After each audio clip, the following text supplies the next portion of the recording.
Electional astrology and how it differs from natal and mundane astrology. So first, let's start by explaining the theory behind astrology in general and why astrology charts are supposed to work. The theory is this: the symbolic condition of the universe at any particular moment correlates to the characteristics possessed by any entity that the universe generates at that particular moment. So the moment itself is like a mother producing offspring. All of her children inherit her characteristics, but each one in its own capacity.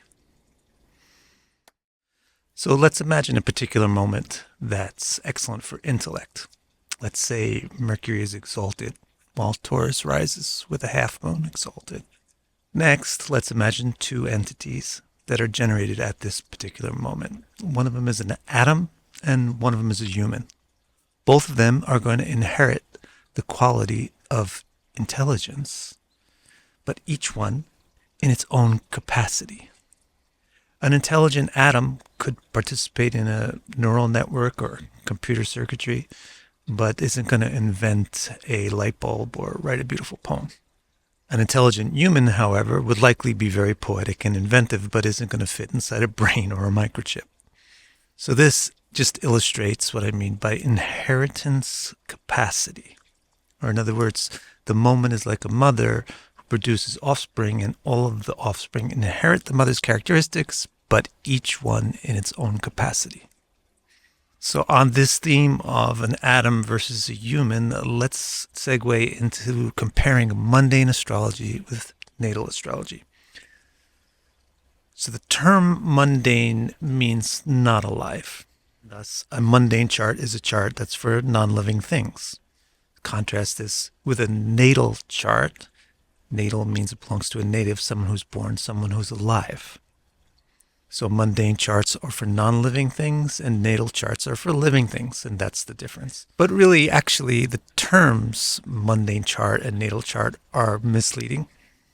There's no difference in the charts themselves. The difference is in the context for interpreting the charts.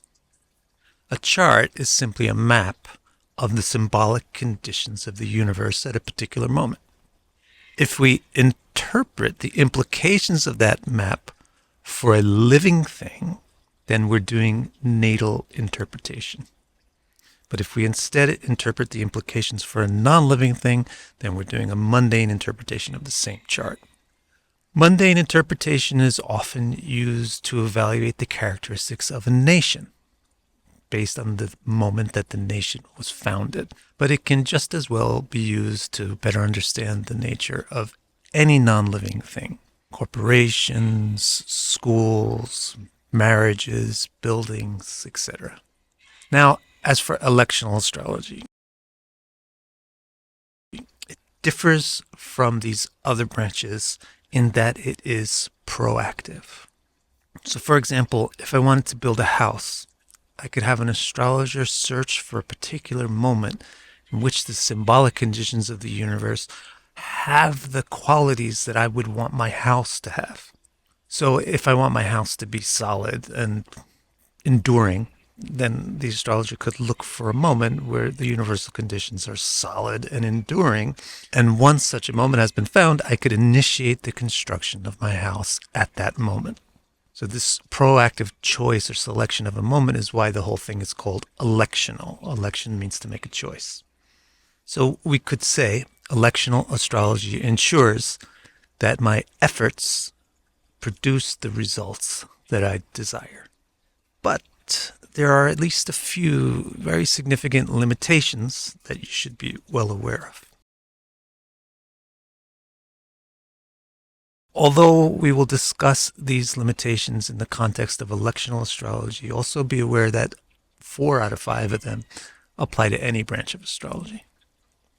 So it's a very useful conversation to have. The first limitation is you can't wait forever. Nobody lives forever. We all have time constraints. I mean, if I decide I'm going to get married, then I want to find an ideal moment on a weekend between 9 a.m. and 8 p.m. this spring, or at least this year. So even if there is such a thing as a perfectly ideal moment to get married, it's extremely unlikely that that moment would occur within such a small window of time. So, therefore, what we can really get from electional astrology is not the perfect moment for an activity, but the best moment that we can access.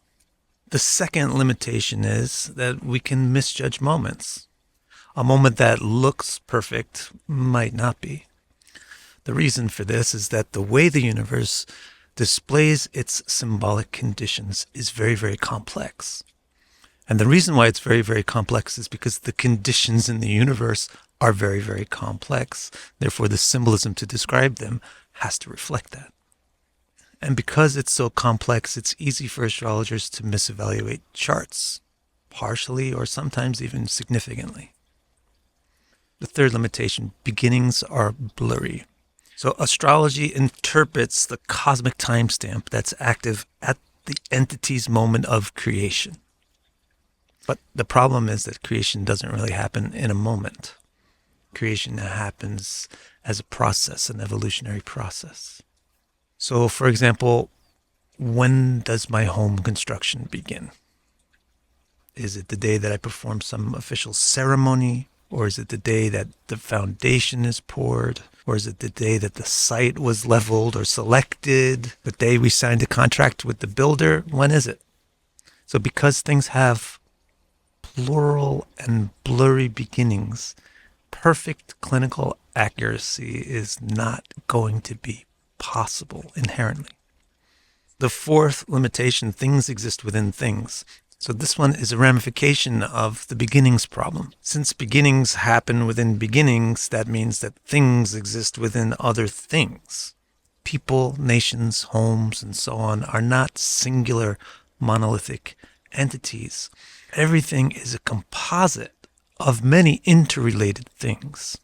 But what this means is that each component of an entity has its own individual astrological signature.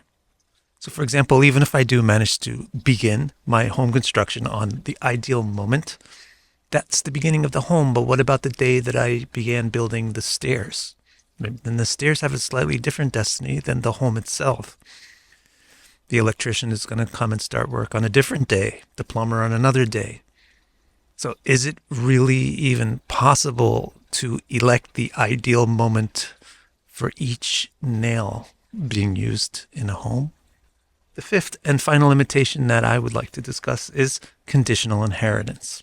The fact that different entities inherit the qualities of their mother differently has huge ramifications for any branch of astrology.